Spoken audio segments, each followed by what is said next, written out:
మహాభారతం గురించి. శ్రీ మహాభారతంలో శ్లోకములు. మనకు గల అన్ని పురాణములలో, ఇతిహాసములలో ముఖ్యమైనది మహాభారతం. తెలుగులో మన పెద్దలు తరచుగా అనే మాట, తింటే గారెలే తినాలి, వింటే భారతమే వినాలి. అంతే కాకుండా ఎవరైనా ఒక విషయాన్ని మరీ పెద్దగా, ఎక్కువసేపు చెప్తుంటే మనం సహజంగా అనే మాట, ఏమిటి ఆ చాట భారతం అని కదా. మరి భారతం ఎంత పెద్దదో మనకు తెలుసా? మనకు తెలిసినంత వరకు భారతం 18 సంఖ్యకు ప్రాముఖ్యతను ఇచ్చినది. ఇందులో ఏది చూసినా 18. దీనిలోని పర్వములు కూడా 18. ఇప్పుడు వాటి పేర్లు వానిలోగల శ్లోకముల సంఖ్యలు తెలుసుకుందాం. ఆదిపర్వం 9984 శ్లోకములు.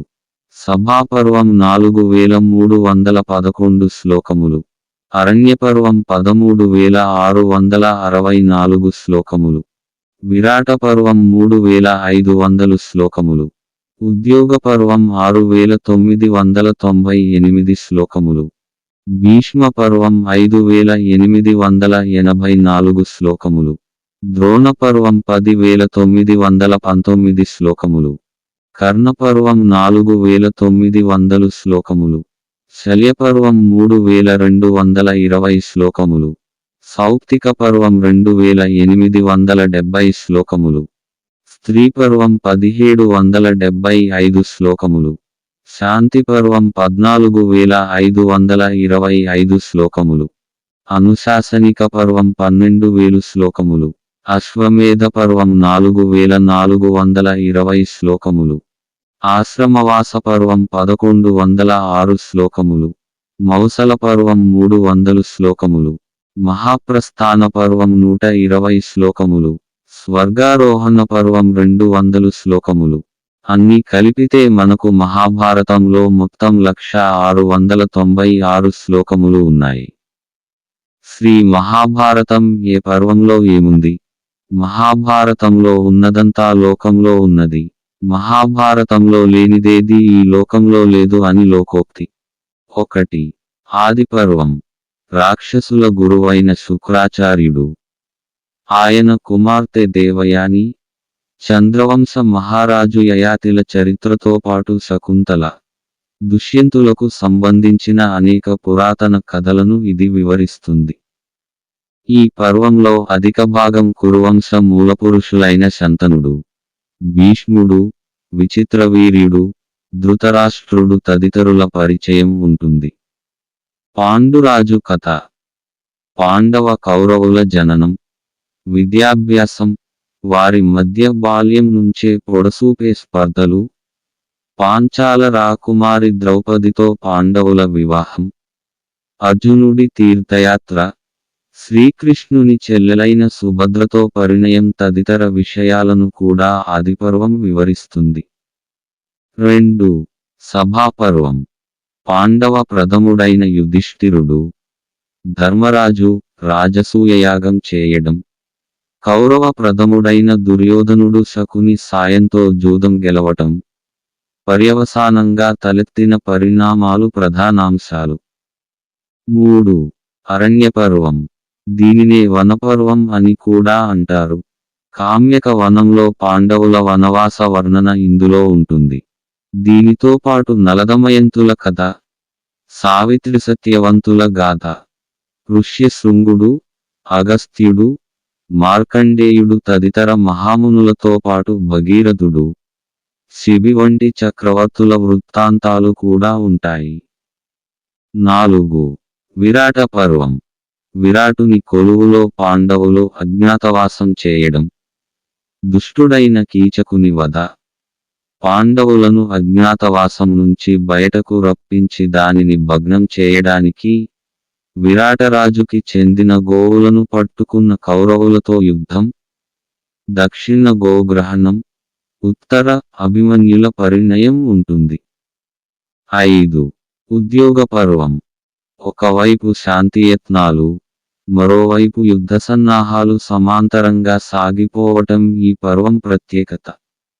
కర్ణుడు తన కొడుకే అని తెలిసిన కుంతీదేవి పరితాపం, శాంతియత్నాలు చేస్తూనే పాండవులను యుద్ధసన్నద్ధులను గావించే శ్రీకృష్ణుని రాజనీతి. ఈ పర్వంలోని ముఖ్యాంశాలు: 6. కర్ణ పర్వం. కౌరవ సోదరులలో రెండవవాడైన దుశ్శాసనుడు భీముని చేతిలో నేలకూలటం, మహావీరుడైన కర్ణుడు అర్జునుని చేతిలో వీరమరణం పొందటం. ఇందులోని ప్రధానాంశాలు: 7. భీష్మ పర్వం. మహాభారతంలో 6వది భీష్మ పర్వం. ఇది అతి ముఖ్యమైనది. ప్రపంచ సారస్వతానికే తలమానికమైన భగవద్గీతను శ్రీకృష్ణుడు అర్జునునికి బోధించింది ఈ పర్వంలోనే. 10 రోజుల యుద్ధ వర్ణన, భీష్మపితామహుడి మానవాతీత సాహసాల గురించిన అత్యద్భుత వర్ణన కనిపిస్తుంది. స్వచ్ఛంద మరణమనే వరం ఉండటం వల్ల భీష్ముడు ఉత్తరాయణం ప్రారంభం అయ్యే వరకు తన మరణాన్ని వాయిదా వేసుకుని అంపశయ్య మీదనే విశ్రమించడం ఉంటాయి. 8. ద్రోణ పర్వం. ద్రోణాచార్యుల సాహసకృత్యాలు. విధిలేని విపత్కర పరిస్థితిలో ధర్మరాజు పలికిన అశ్వత్థామ హతః అనే మాట ఫలితంగా ఆయన అస్త్రసన్యాసం చేసి వీరమరణం పొందటం ఇందులోని ముఖ్యాంశం. ఆ తర్వాత యుద్ధరంగంలో అభిమన్యుడి పోరాట పటిమ, ఆ యువకుడి వీరమరణం ఇతర ముఖ్యాంశాలు. 9. శల్యపర్వం. మహాభారత యుద్ధంలోని చివరి ఘట్టాలను వర్ణించేది శల్యపర్వం. భీమదుర్యోధనుల యుద్ధం. దుర్యోధనుడు తీవ్రంగా గాయపడి మరణించటం ముఖ్యాంశాలు. 10. సౌప్తిక పర్వం. ద్రోణుడి కుమారుడైన అశ్వత్థామ ప్రతీకార కార్యకలాపాలు. రాత్రి సమయంలో నిద్రలో ఉన్న ఉపపాండవులను, పాండవుల సైన్యాన్ని, మిత్రపక్షాలను అశ్వత్థామ ఊచకోత కోయటం ఈ పర్వంలో ప్రధానాంశాలు. 11. స్త్రీ పర్వం. వీరమరణం పొందిన కురుపాండవ యోధులకు సంబంధించిన భార్యల రోదనలు, విషాద సన్నివేశాలు ఇందులో ఉంటాయి. యుద్ధం ఎప్పుడు జరిగినా చివరకు మిగిలే విషాదం ఇందులో కళ్లకు కడుతుంది. 12. 13. శాంతి, అనుశాసనిక పర్వాలు. ధర్మరాజు అభ్యర్థన మేరకు వంశకర్త అయిన భీష్ముడు ధర్మానికి సంబంధించిన అద్భుతమైన విషయాలను బోధించటం, అత్యంత ప్రాచుర్యం పొందిన విష్ణు సహస్రనామాలు, శివ సహస్రనామాలు, భీష్ముని మరణం, ధర్మరాజుకి పట్టాభిషేకం ఇందులో కనిపిస్తాయి. 14. అశ్వమేధిక పర్వం. శ్రీకృష్ణుడు ద్వారకకు మరలిపోవటం, ధర్మరాజు చేసిన అశ్వమేధయాగ వర్ణన ఉంటాయి. ఒక నిరుపేద బ్రాహ్మణ కుటుంబం చేసిన అత్యున్నత త్యాగాన్ని గుర్తు చేస్తూ ఒక ముంగిస ధర్మరాజును పరాభవించటం ఇందులోని కొసమెరుపు. 15. ఆశ్రమవాసిక పర్వం. కుంతి, గాంధారి సమేతుడై ధృతరాష్ట్రుడు అరణ్యాలకు పయనమవ్వటం, అక్కడ ప్రమాదవశాత్తు అరణ్యంలో దావాగ్నిలో అసువులు బాయటం ఇందులో చూడవచ్చు. 16. మౌసల పర్వం. యాదవ వీరులు తమ పతనాన్ని తామే కొని తెచ్చుకోవటం, ఒక వేటగాడి చేతిలో శ్రీకృష్ణుడు తన అవతారాన్ని చాలించటం వంటి ఘట్టాలు ఇందులో ఉంటాయి. 17. మహాప్రస్థానిక పర్వం. పాండవుల అంతిమయాత్ర గురించిన వర్ణన ఇందులో ఉంటుంది. 18. స్వర్గారోహణ పర్వం. భీమార్జున, నకుల సహదేవుల మరణం, ధర్మరాజు ఒక్కడే స్వర్గానికి చేరటం ఇందులోని ప్రధానాంశం.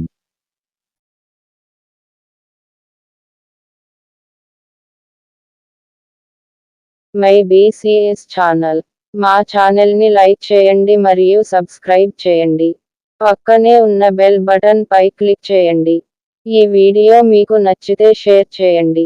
https://youtube.com/mybcs333